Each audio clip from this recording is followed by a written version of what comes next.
nomor MPM saya 23021000007. Saya dari kelas 2B reguler siang. Baiklah teman-teman, di sini saya akan presentasi dengan bertujuan untuk menyelesaikan tugas ujian tengah semester saya. Baiklah, pada soal pertama yaitu adalah jelasan konsep utama di balik era industri 4.0 dan bagaimana cara informasi berperan di dalamnya.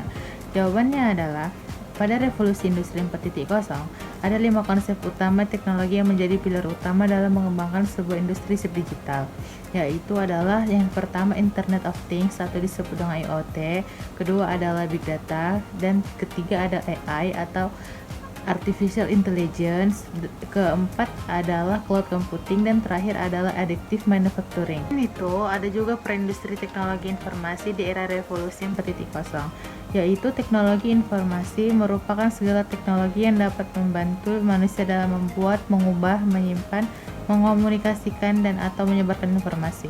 Contohnya adalah teknologi informasi adalah komputer, telepon, televisi, handphone, dan alat lain merupakan alat elektronik. Teknologi informasi memudahkan manusia dalam memproduksi, mengolah data, dan menyebarkan informasi, sehingga teknologi informasi di era ini sangat cepat perkembangannya. Teknologi informasi sebagai pengembang keterampilan, pembelajaran, pengembangan keterampilan berbasis teknologi informasi dengan aplikasi-aplikasi dalam kurikulum. Teknologi informasi dapat membantu membuat rancangan desain sebuah produk yang akan dikeluarkan pada industri serta bisa mengontrol mesin produksi dengan kecepatan yang baik. Soal nomor 2 adalah bagaimana implementasi teknologi seperti Internet of Things atau IoT dan Big Data mempengaruhi transformasi industri di era 4.0. Jawabannya adalah pada Internet of Things, yaitu adalah optimasi proses produksi. IoT memungkinkan perangkat dan mesin di pabrik untuk saling berkomunikasi dan berbagi data secara real time. Ini memungkinkan pemantauan dan kontrol proses produksi yang lebih efisien, mengurangi downtime, dan meningkatkan produktivitas. Kedua adalah pemeliharaan prediktif. Dengan sensor IoT, mesin dapat dipantau terus-menerus untuk mendeteksi tanda-tanda kerusakan sebelum terjadi kejanggalan. Data yang dikumpulkan memungkinkan memelihara prediktif yang mengurangi biaya dan waktu henti mesin. Ketiga adalah manajemen rantai pasok. IoT memfasilitasi visitabilitas yang lebih baik dalam rantai pasok dengan melacak pergerakan barang dan bahan baku secara real time. Ini membantu dalam mengoptimalisasi inventaris dan mengurangi keterlambatan pengiriman. 4. Pengembangan produk baru. Data yang dikumpulkan dari perangkat IoT dapat digunakan untuk memahami bagaimana produk digunakan di dunia nyata, memberi wawasan untuk pengembangan produk yang lebih baik dan lebih sesuai dengan kebutuhan konsumen. Yang kedua adalah untuk Big Data. 1. Analisis data dan pengambilan keputusan. Big Data memungkinkan analisis yang lebih dalam terhadap data yang dikumpulkan dari berbagai sumber, termasuk sensor IoT. Nah teman-teman, balik lagi kan ke sensor IoT. Kenapa? Karena mereka itu saling berhubungan. Ini membantu perusahaan dalam membantu keputusan yang lebih informasi dan strategis. Kedua, peningkatan kualitas produk. Dengan menganalisis data dari proses produksi dan umpan balik pelanggan, perusahaan dapat mengidentifikasi dan memperbaiki cacat produk serta mengoptimalkan kualitas produk secara keseluruhan. Ketiga, personalisasi konsumen. Big Data memungkinkan perusahaan untuk memahami perilakuan dan preferensi konsumen yang lebih baik.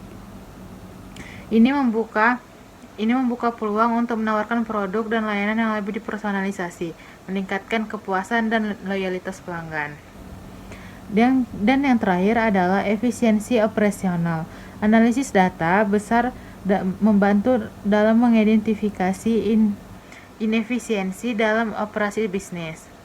Dengan informasi ini, perusahaan dapat mengimplementasikan perbaikan yang signifikan untuk mengurangi biaya dan meningkatkan efisiensi operasional. Nomor 3 adalah apa yang dimaksud dengan konsep Society 5.0 dan bagaimana transformasi teknologi informasi mendukung terwujudnya masyarakat cerdas ini. Konsep Society 5.0 merujuk pada visi masyarakat di masa depan yang diusahakan oleh Jepang, yang mengintegrasikan kemajuan TI atau teknologi informasi dengan kehidupan sehari-hari untuk menciptakan keseimbangan antara kemajuan ekonomi dan masalah sosial. Transformasi teknologi meliputi integrasi dunia fisik dan digital, fokus pada kebutuhan masyarakat, partisipasi masyarakat. Nomor 4, diskusikan peran teknologi informasi dalam mengatasi tantangan society dan dalam mengatasi tantangan sosial dan lingkungan dalam era Society 5.0. Yang pertama adalah dalam tantangan sosial, yaitu tantangan dalam masalah pendidikan. Tantangan dalam masalah pendidikan ini meliputi pembelajaran daring, AI dalam pendidikan. Di dalam kesehatan juga ada teman-teman, yaitu telemedicine dan analisis data kesehatan.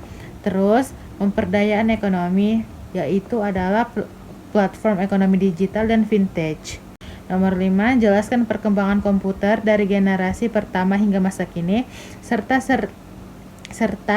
sertakan ciri-ciri utama dari setiap generasi.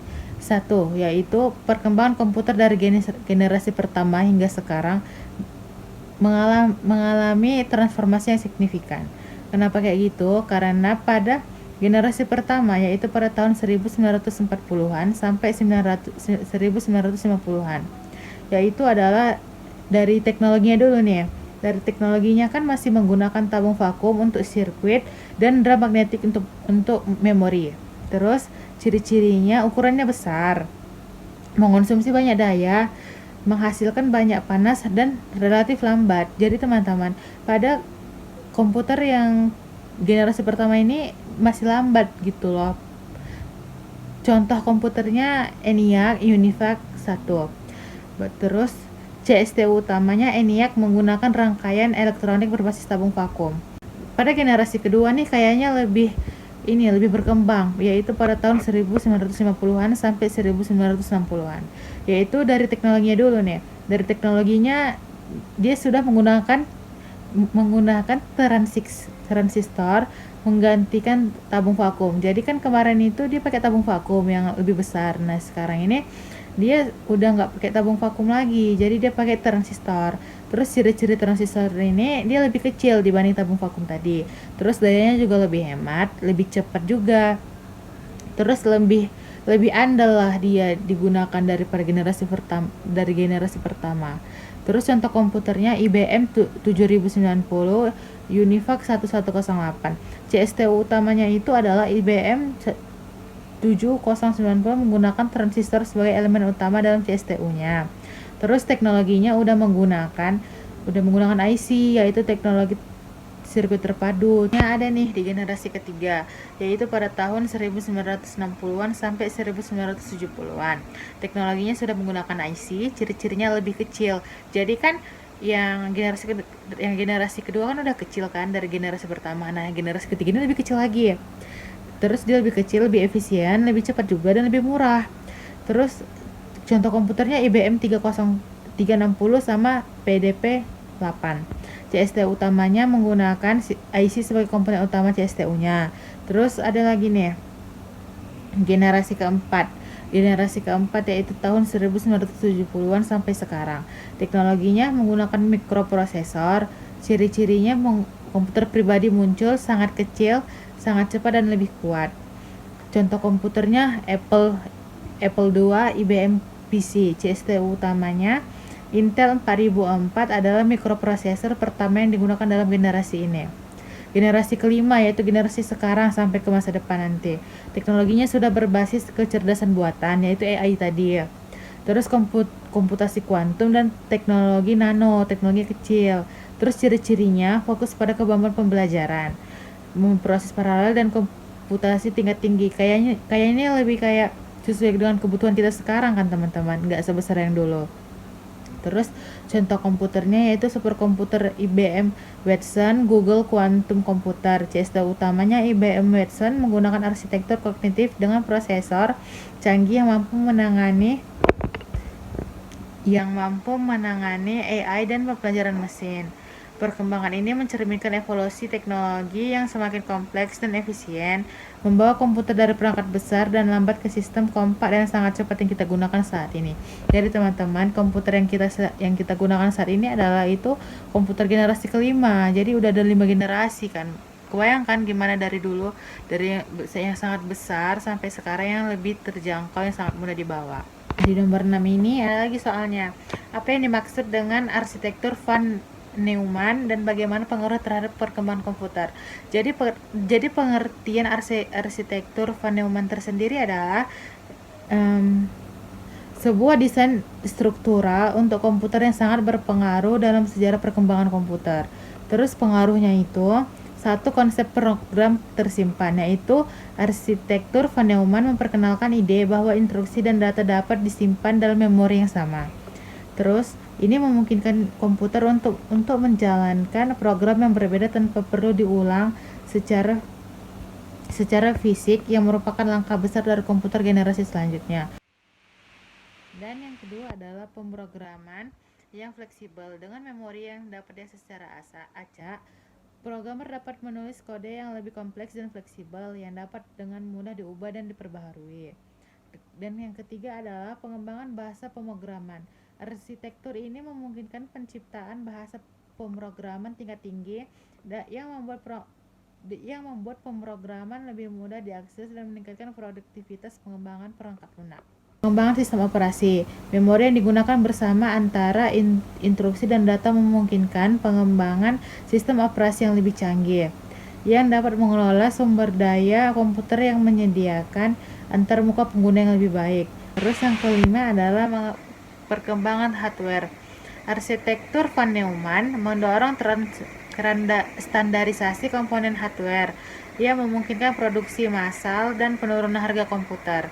Terus yang terakhir adalah von Neumann bottleneck, yaitu meskipun arsitektur ini sangat berpengaruh, ia juga menghasilkan keterbatasan di mana lebar kita dan kecepatan bus memori menjadi penghambat kinerja.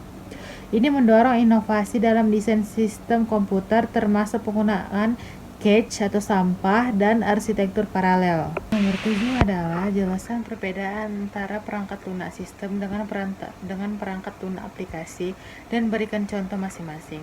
Perbedaan utamanya adalah kalau perangkat lunak sistem itu mengelola dan mengendalikan sumber daya perangkat keras serta menyediakan platform untuk menjalankan perangkat lunak aplikasi. Terus kalau misalnya perangkat lunak aplikasi itu sendiri membantu melakukan tugas spesifik seperti mengetik dokumen, baru mengedit video, terus bermain game. Pengguna utamanya kalau misalnya perangkat lunak sistem itu biasanya berjalan di latar belakang dan digunakan oleh perangkat lunak lain atau sistem secara keseluruhan.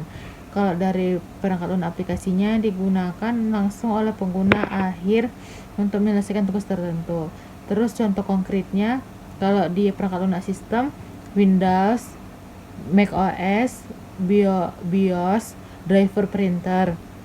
Kalau perangkat lunak aplikasi itu Microsoft Word kan, terus Adobe Photoshop, Zoom, Spotify.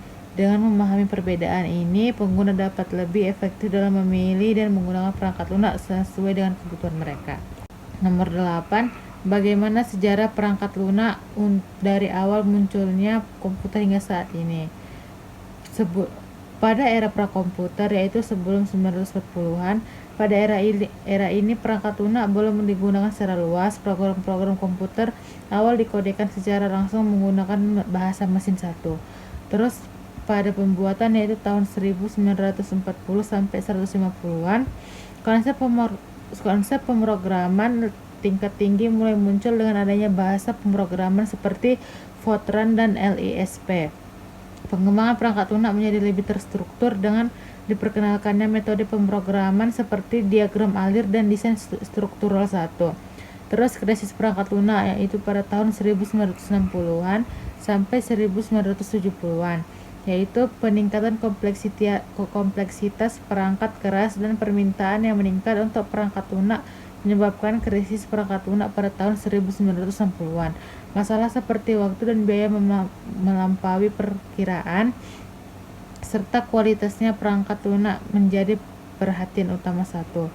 Terus rekayasa perangkat lunak, yaitu pada tahun 1980-an sampai 1990, yaitu disiplin rekayasa perangkat lunak mulai berkembang sebagai respon atau krisis perangkat lunak sebelumnya. Metodologi perkembangan perangkat lunak yang struktur seperti model air terjun spiral mulai digunakan. Paradigma program berorientasi objek juga muncul dalam periode satu ini. Pada tahun 2000-an yaitu perkembangan internet dan open source, yaitu dengan populernya internet, pengembangan perangkat lunak berfokus pada aplikasi web, e-commerce, dan pengembangan perangkat lunak berbasis layanan, service-oriented software development. Gerakan open source juga berkembang pesat, di mana komunitas pengembangan dan berbagai perangkat lunak seperti terbuka, mobile dan cloud computing, yaitu pada tahun 2010. Perkembangan teknologi mobile dan komputasi awan atau cloud computing memperluas domain rekayasa perangkat lunak. Pengembangan metode aplikasi mobile dan penggunaan layanan cloud semakin populer, mengarah pada pendekatan pengembangan perangkat lunak yang responsif, fleksibel, dan integritas. Masa depan rekayasa perangkat lunak terus berkembang seiring dengan kemajuan dari teknologi terpadu. Fokus utama pengembangannya adalah untuk mengembangkan praktik dan teknologi untuk meningkatkan produktivitas para praktisi pengembang perangkat lunak dan kualitas aplikasi yang dapat digunakan oleh pemakai. Nah teman-teman, ada lagi nih studi kasus, yaitu untuk mengevaluasi masalah ketidakcocokan antara dokumen fisik dan catatan digital di perangkat lunak yang digunakan oleh perusahaan hukum. Saya akan mengimplementasikan langkah-langkah berikut. 1. Dianalisis dulu awal masalahnya. Terus kumpulkan informasi. Berbicara dengan pengacara dan staf lainnya untuk memahami skala dan jenis ketidakcocokan yang terjadi. Identifikasi jenis dokumen. Klarifikasi dokumen yang bermasalah, apakah itu kontrak, surat menyurat, atau dokumen hukum lainnya. Ketiga, audit sistem. Audit data digital dilakukan audit menyeluruh terhadap catatan digital untuk menemukan pola ketidakcocokan. Audit dokumen fisik. Bandingkan sampel acak dari dokumen fisik dengan catatan digital yang berkait dengan untuk mengidentifikasi kesalahan spesifik. Nah, terus ada lagi evaluasi proses input data, yaitu review prosedur input data. Evaluasi prosedur bagaimana data dimasukkan ke dalam perangkat lunak. Identifikasi jika ada titik rawan kesalahan manual.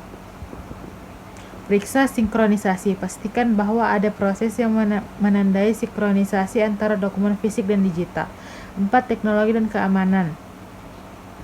Periksa integritas data. Gunakan alat seperti checksums atau hash function untuk memverifikasi integritas data selama transmisi dan penyimpanan.